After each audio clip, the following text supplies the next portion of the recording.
논문공장 좋아요, 구독 부탁드립니다. 안녕하십니까, 논문공장 이원입니다. 오늘 가져온 논문은 2015년, 2019년, 2024년 논문인데요. 왜 세 개를 갖고 왔냐? 같은 연자가 쓴 거고 계속 업데이트하는 논문입니다. 저자들은 캐나다 피부과 선생님이 KT, 이 저자에는 캐루터 선생님, 제가 만나서 연구왕이었다고 하는 올해 만났죠. 캐루터 선생님이 계십니다. 2015년도 논문을 먼저 보면은요. 이 논문은 이제 더마톨로직 서저리에 쓴 실명 케이스를 얘기를 하는데요. 98명 케이스를 분석을 한 거고요. 논문의 그림 1은 너무 유명한 그림이고, 이제 실명에 대해서 강의하시는 선생님이 가져오는 항상 나오는 그림인데요. 98케이스에서 지방이식으로 해서 실명이 된 게 47%, 거의 반 이상이죠. 미간 부위가 가장 많았어요. 그림에 나와 있어요. 대한민국 보고가 제일 많았어요. 아니 뭐 대한민국이 수술을 제일 못하는 것도 아니고. 그리고 나서 2019년도의 논문이 또 나와요. 업데이트한 논문에는 48케이스가 더 추가가 돼요. 그때 당시에는 이제 히알루론산 필러가 가장 많았고 한국이 제일 많았어요. 그리고 뭐 중국이나 태국이나 뭐 있었습니다. 그러다가 요번에 2024년도 논문에 365케이스가 추가가 돼요.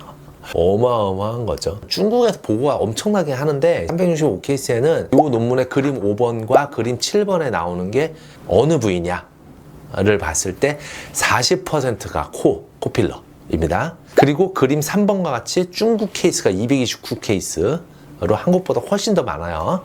그림 4번에서 나오듯이 70%가 히알루론산 필러입니다. 세 가지 논문에 대해서 알 수 있는 것을 말씀드리도록 하겠습니다. 첫 번째, 히알루론산 필러나 지방이식 외에도 PLLA, 칼슘 필러 등으로 인해서 실명 나는 경우들이 있어요. 진피층에 넣으면 스킨 부스터, 피하지방에 넣으면 콜라겐 스티뮬레이팅 필러라고 똑같은 성분인데 그렇게 얘기들을 하죠.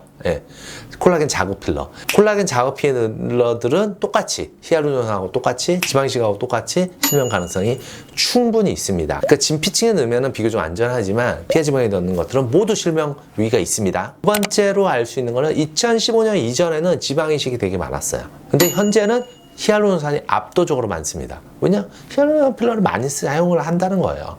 엄청 많이 보고되고 그러면은 더 여기에 대한 예방이랑 이런 것들이 더 의사 선생님들이 더 많이 알아야 되는데 그게 교육이 좀 덜 된 상태로 하고 있는 것 같습니다. 세 번째, 코필러가 압도적으로 많아요.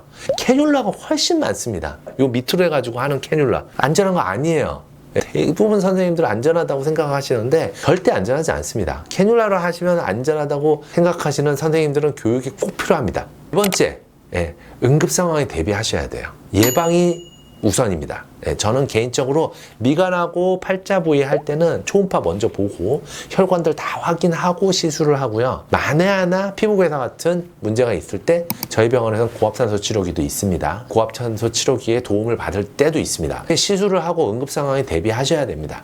다섯 번째는 일반적인 치료는 안구 마사지 세게 눌렀다가 탁 띄어야 돼요. 그 다음에 티몰로 안약, 고압산소 치료 이런 것들이 있지만 그거는 일반적인 치료법이고요. 실제적인 근본적인 치료법은 없습니다. 현재 우리 지금 병원 김원장님하고 메타 분석을 하고 있지만 치료를 빨리 한다고 해서 돌아온 것이 많았다 이것도 아니더라고요. 저희가 그거 메타 분석하는 대로 빨리 논문을 작성을 해가지고 하려고 하고 있습니다. 자, 이 5가지 내용은 지방이식 하시는 선생님들, 히알루론산 필러 주입하는 선생님들, 스킨 부스터를 콜라겐 스티뮬레이팅 필러라고 해가지고 피하지방에 넣는 선생님들, 요건 꼭 다 숙지하시고 다 초음파 사용하셔야 돼요. 이번 영상도 도움이 되셨다면 좋아요, 구독 부탁드립니다. 감사합니다.